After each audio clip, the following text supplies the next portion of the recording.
Hey, good morning, everybody. Just wanted to do a quick video of some national publicity that Sumo Cards got just here recently. I was watching an interview of Nat Turner, and for those of you who don't know who Nat is, he's the CEO of Collectors Universe, and they're the parent company of PSA, or Professional Sports Authenticator.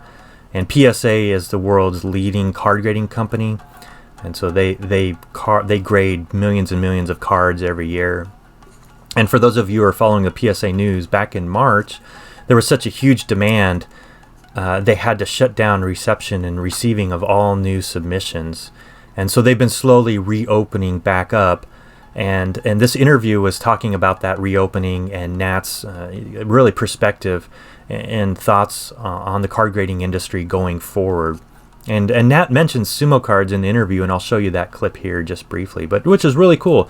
Obviously, we don't get a lot of love in the larger community, and so to see Nat actually acknowledge sumo wrestling cards was pretty cool. And so I'll show you that clip, and then at the end I'll hop back on and just give you a few of my thoughts after watching the video. I will also post the link to the entire video in the description below, so if you'd like to see the entire video, it'll be there for your reference as well. Let's go ahead and take a look at the video. But anyway, yeah, it's so non-sports is growing really fast.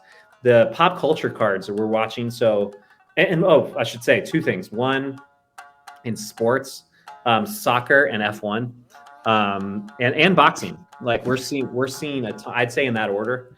Boxing is interesting. We don't talk boxing, but we talk soccer and F1 on this. Yeah, so we see boxing and UFC and for sure. I mean, all sorts of stuff. I mean, we're seeing sumo wrestling cards and like these kind of like cricket cards, tennis. You saw Serena cards. For sure. $40,000.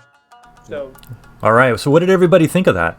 Again, I thought it was really cool that Nat mentioned sumo wrestling cards, and he chuckled there, right? And everybody else did, because I don't think people realize that there's a community out there of us collecting sumo cards.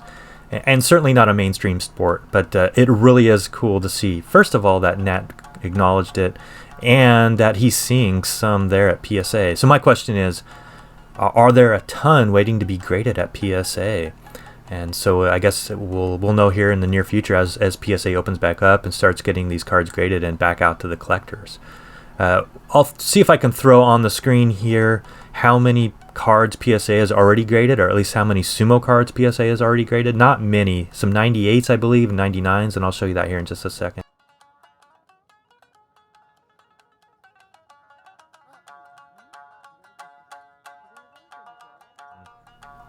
Yeah, really not that many, so I'm really excited to see if this will bring some more attention to sumo cards in the mainstream collecting community. So anybody out there waiting on any cards? If so, let me know. And again, let me know your general comments down below. I'd love to hear about them, and maybe we can talk about them in a future episode of Sumo Card Hub.